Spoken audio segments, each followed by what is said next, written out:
Hey guys, I'm going to show you how to disable autoplay videos on Reddit. You can disable autoplay videos on Reddit in just a few steps. So open Reddit and sign into your account. Next, click your profile avatar in the top right corner. Next, go to the bottom and select Settings.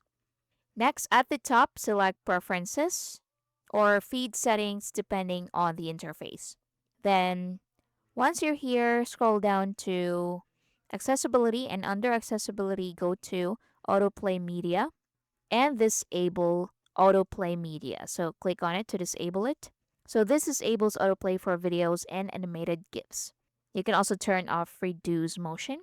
And that's basically it. So again, click your profile in the top right corner, then scroll down and go to Settings.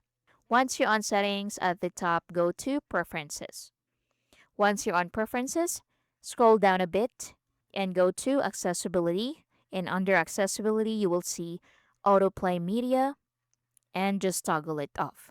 And that's basically it. So if you don't see the autoplay option, make sure your Reddit app is updated. Make sure also your browser is updated. So Reddit has moved this setting between different sections of the app in some versions. So it may appear under accessibility, then go to media and animations instead of the main settings menu. And that's basically it. Thank you for watching. Please like and subscribe.